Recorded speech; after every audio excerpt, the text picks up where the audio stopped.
हे students, तो chapter number 4 क्या नाम है? चैप्टर नंबर 4 का इलेक्ट्रल पॉलिटिक्स। क्या नाम है? Erectile politics. समझ में आ रही बात? अब इस चैप्टर में बताया जाएगा कि इलेक्शंस की इंपॉर्टेंस क्या है, इलेक्शंस की इम्पोर्टेंट और बेसिक एग्जांपल है। आज का जो ये इस वीडियो में हम लोग पहले एक बार समरी फॉर्म में देख लेते हैं कि क्या है चैप्टर में, फिर मैं आपको नेक्स्ट वीडियो में पूरा लिख के बताऊंगा कि क्या क्या था, कि क्या क्या चीज़ें और इम्पॉर्टेंट है। तो बेटा इसमें एक स्टोरी दी गई है। एक असेंबली इलेक्शंस हो रहे हैं हरियाणा में। ये एक न्यूज़पेपर की ये एक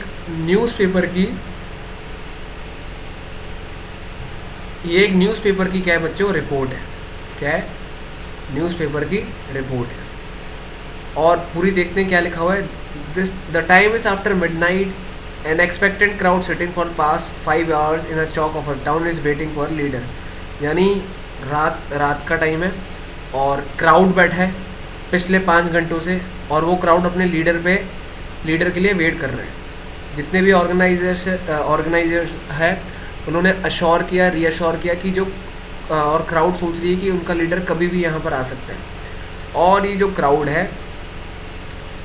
क्राउड बार बार खड़े हो जाते हैं जैसे ही कोई व्हीकल उनके पास से जाता है, उनको लगता है उनका लीडर आ जाएगा।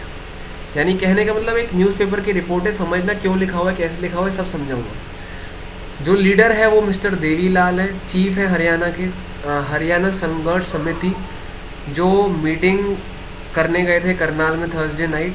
और ये जो 76 ईयर ओल्ड मिस्टर देवीलाल, ये काफ़ी वेरी बिजी हैं इन दिनों में। उनका दिन सुबह 8 बजे से स्टार्ट होता है रात को 11 बजे तक, और वो ऑलरेडी 9 मीटिंग्स को क्या कर चुके हैं सर? अटेंड कर चुके हैं। Been constantly addressing public meetings for past 23 months preparing for this election. पिछले 23 महीने से, यानी मान लो 2 साल से ये सब काम हो रहा है। तो अल्टीमेटली सर क्या है? ये न्यूज़पेपर रिपोर्ट है। और ये newspaper report state assembly election की है बच्चों, हरियाणा की 1987 की। उस टाइम पे जो स्टेट है it was ruled by a Congress party. Which party sir? Congress party. और सिंस 1982 से कांग्रेस का राज है सर। लिख देता हूँ मैं किसका राज है, आप भी देख लेना। कांग्रेस का राज था सिंस 1982। आई बात समझ में? तो जो चौधरी देवीलाल है वो अपोजिशन के लीडर है, उन्होंने मूवमेंट स्टार्ट किया था। ठीक है ना भाई? और ये जो मूवमेंट था इसको एक तरह से युद्ध बोला गया। तो बच्चों इसकी जो प्रोनाउंसिएशन है वो है न्याय युद्ध, struggle for justice. Form a new party, Lokdal. तो देवीलाल की जो पार्टी थी उनका नाम था लोकदल। उनकी पार्टी ने दूसरे अपोजिशन पार्टीज के साथ मिल लिया और एक फ्रंट बनाया। किसके खिलाफ? कांग्रेस के खिलाफ। यानी देवीलाल की जो पार्टी थी उसका नाम क्या था सर? लोकदल। आ रही बात समझ में? और वो किसके अगेंस्ट में चले गए सर? वो कांग्रेस के अगेंस्ट में चले गए। ये बात क्लियर है? ठीक है। देवीलाल ने बोला कि अगर उसकी पार्टी इलेक्शंस में जीत जाती है तो उसकी जो पार्टी है, यानी जो सरकार बनेगी, वो फार्मर्स के सारे लोन स्मॉल बिजनेसमैन के माफ़ कर देगी। और ये देवीलाल ने प्रॉमिस किया और बोला जैसे उनकी पार्टी आएगी ये उनका पहला क्या होगा सर? एक्शन होगा। क्या होगा सर? एक्शन होगा। आई बात समझ में? The people were unhappy with the existing government, there were also attracted by Devilal promise. तो जब इलेक्शंस हुए थे they voted overwhelmingly in favour of Lokdal. तो जो लोकदल थे और उसके जो पार्टनर्स थे, इलेक्शंस हुए उसमें से लोकदल को 90 में से 76 सीट्स मिली। कितनी? 76 असेंबली में। जिसमें से लोकदल की जो सिर्फ सीट्स थी, यानी लोकदल की जो सीट्स थी वो कितनी थी? 60। और उसकी जो एलीज थी, उसको मिली 16। 70 और 16 कितना होता है सर? 60 और 16 कितना होता है? 76। तो लोकदल अलोन वॉन 60 सीट्स और अब majority in the assembly. Congress सिर्फ 5 सीट्स जीत पाई। Once the election results were announce, तो जो सिटिंग चीफ मिनिस्टर थे उन्होंने रिजाइन कर दिया। द न्यूली इलेक्टेड मेंबर थे वो एमएलए लोकदल, जितने भी थे एमएलए लोकदल के, उन्होंने देवीलाल को अपना लीडर चूज किया। Is that clear? गवर्नर जो थे उस टाइम के, उन्होंने देवीलाल को न्यू चीफ मिनिस्टर बना दिया। क्या बना दिया सर? चीफ मिनिस्टर बना दिया। 3 दिन बाद जब इलेक्शंस डिक्लेयर हुए थे सर, तो वो चीफ मिनिस्टर बन गए सर। एज सून वो जैसे ही चीफ मिनिस्टर बन गए, देवीलाल सर सीएम बन गए, सीएम बन गए देवीलाल। तो उनकी गवर्नमेंट ने सबसे पहला अपना प्रॉमिस किया सर। क्या था प्रॉमिस? सारे बच्चों को याद होना चाहिए प्रॉमिस क्या था। प्रॉमिस ये था सर दैट जो देवीलाल है वो फार्मर्स के लोन को माफ़ कर देगा, ऐसा बोला था। यस, गवर्नमेंट ने जितने भी लोन्स थे फार्मर्स के, स्मॉल फार्मर्स के, एग्रीकल्चर लेबर के, स्मॉल बिजनेसमैन के, माफ़ कर दिए। उसके जो फार्मर्स थे rule the state for 4 years. जो नेक्स्ट इलेक्शंस हुए थे वो 1991 में हुए थे सर, लेकिन इस टाइम पे इस party did not win popular support. Congress election जीती और सरकार कांग्रेस की बनी, है कि नहीं? समझ में आया? तो कितना ईजी है सर। कितनी सीट जीती थी? 76 आउट ऑफ 90। लोकदल की कितनी थी? 60। एलिस की उसकी साथ जो थी उसकी कितनी थी? 16। लीडर कौन था लोकदल का? देवीलाल। देवीलाल को क्या बनाया? Chief minister. क्या प्रॉमिस किया था? ये लोन को माफ़ कर देगा। वाओ। आगे बढ़ते हैं बच्चों। अब हम लोग बात करते हैं कि why do we need elections, हमें इलेक्शंस की ज़रूरत क्यों है ना? तो बच्चों इलेक्शंस रेगुलरली डेमोक्रेसी की एक ज़रूरत है। We noted in chapter 1 that there are more than 100 countries है वर्ल्ड में। समझ रही बात?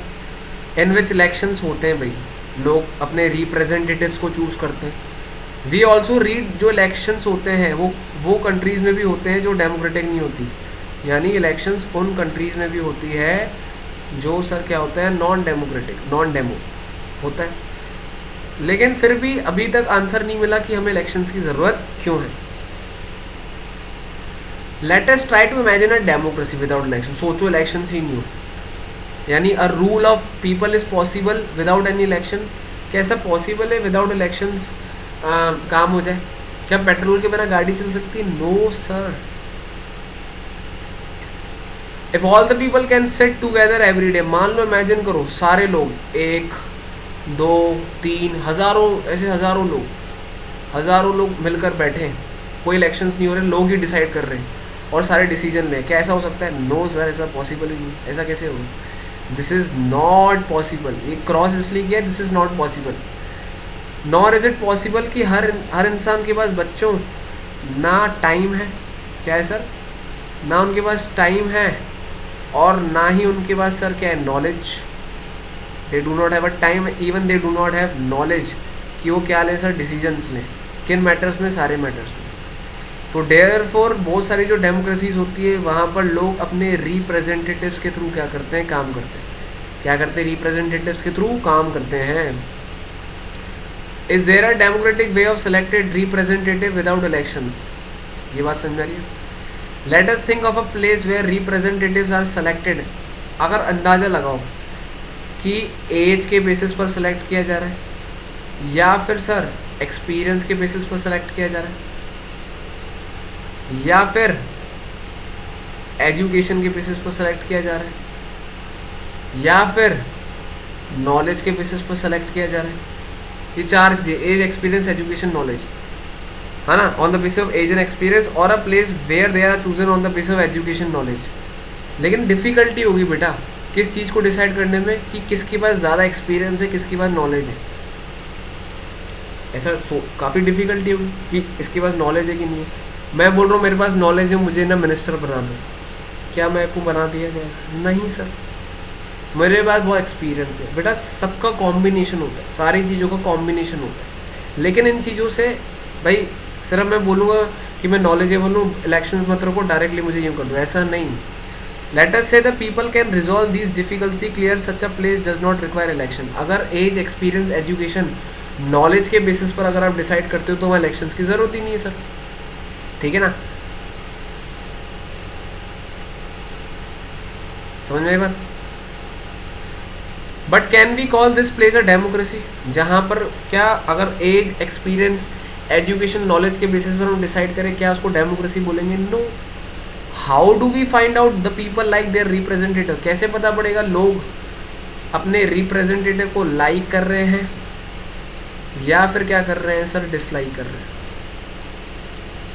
Clear? How do we ensure that these representative rule as per their wishes?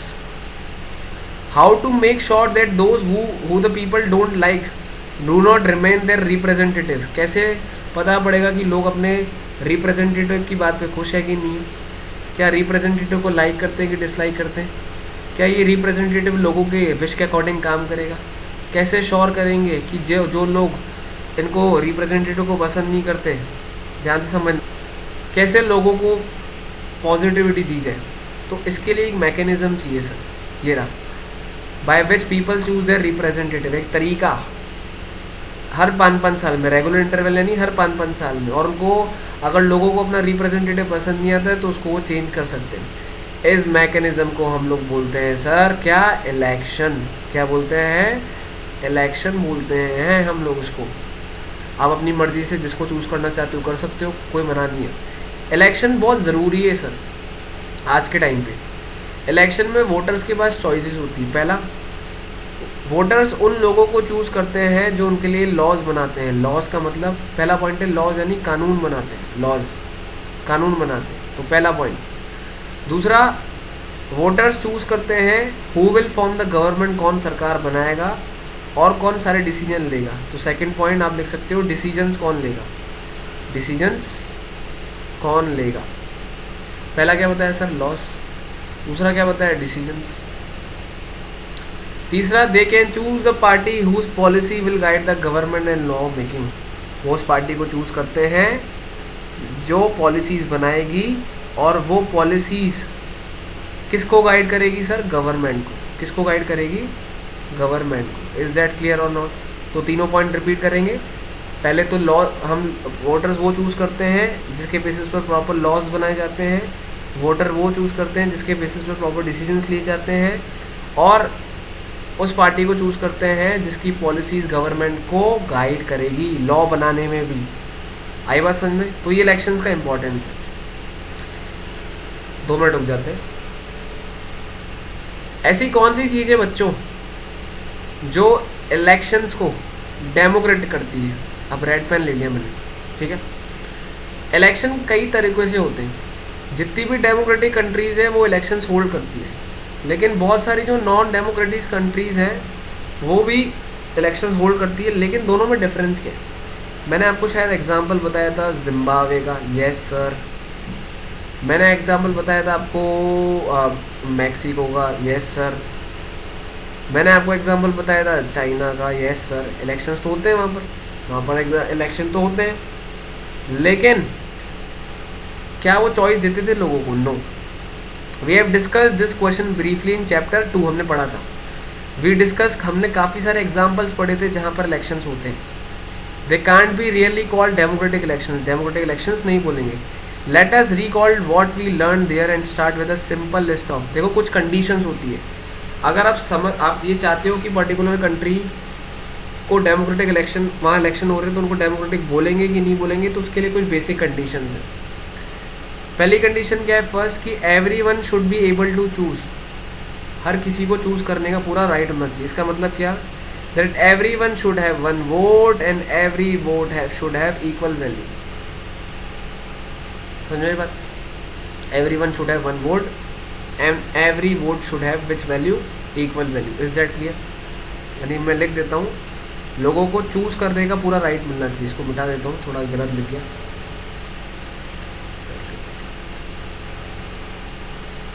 पहले पॉइंट में क्या दे रखा है? लोगों को चूज़ करने का पूरा राइट मिलना चाहिए और उनके वोट की इक्वल वैल्यू होनी चाहिए। सेकंड पॉइंट क्या है sir? There should be something to choose from, यानी पॉलिटिकल पार्टी ज़्यादा होनी चाहिए। ऐसे नहीं कि एक पॉलिटिकल पार्टी, 2 पॉलिटिकल पार्टी। समझा रही बात? तो सर बहुत पॉलिटिकल पार्टी होनी चाहिए। क्या होनी चाहिए सर? बहुत पॉलिटिकल पार्टी होनी चाहिए, ताकि लोगों को चॉइस तो मिले। पहले में क्या बताया कि सर पूरा राइट दो कि चूज़ करें। दूसरा, चॉइस भी तो होनी चाहिए, तब जाकर ही तो चूज़ करेंगे। अलग अलग पॉइंट्स है ना, मिक्स मत कर देना। तो कम से कम इतना इलेक्शंस ऑफर तो करें ताकि पॉलिटिकल पार्टीज़ को चूज़ कर पाए हम लोग। चॉइस होनी चाहिए। पहला था चूज़, दूसरा था चॉइस। पार्टीज और जो कैंडिडेट्स हैं, it should be free to contest elections. Political parties और अपने हिसाब से प्रॉपर तरीके से इलेक्शंस कंडक्ट करें, फ्रीली तरीके से करें, और लोगों को ऑफर दें कुछ रियल चॉइस। कौन सी choice sir? Real choice. Is that clear और नॉट बच्चों? Yes sir. थर्ड पॉइंट, 5 साल में इलेक्शंस होने चाहिए ताकि लोगों को प्रॉपर तरीके से काम मिले। यानी थर्ड जो चॉइस है वो रेगुलर इंटरवल के हिसाब से होनी चाहिए। Election must be regular after every 5 years, 5 साल में होना चाहिए। ये बात क्लियर है कि नहीं? पहला पॉइंट क्या बताया भैया? प्रॉपर चूज़ करने का राइट मिलना चाहिए। दूसरा, चॉइस होनी चाहिए। तीसरा, 5 साल में रेगुलर इंटरवल में इलेक्शंस होने चाहिए। चौथा, जो इस कैंडिडेट को आपने प्रेफर्ड किया है, जैसे ये एक्स नाम का है, पर्सन है, इसको सब वोट देंगे, तो यही इसको सबको वो इसी को वोट देंगे तो ये इलेक्टेड हो जाएगा सर। ठीक है, समझ में बात? तो फोर्थ है, the candidate preferred by the people should get elected. Fifth, जो भी इलेक्शन है वो फ्री एंड फेयर मैनर में होना चाहिए ताकि लोग अपने प्रॉपर तरीके से उसको चूज़ कर पाए। कोई फ्रॉड नहीं होना चाहिए। यानी क्या नहीं होना चाहिए सर? फ्रॉड नहीं होना चाहिए। ये पॉइंट्स आप लिख सकते हो अपनी कॉपी में। राइट, मतलब चूज़, फिर चॉइस, और 5 साल में इलेक्शन, जिसको प्रेफर्ड किया है वही इलेक्टेड होगा, फ्रॉड नहीं होना चाहिए। These might look very simple, सुनने में काफ़ी सिंपल लग रहे हैं, but there are many countries जहाँ पर ये फुलफिल्ड नहीं होते। इस चैप्टर में we will apply these conditions.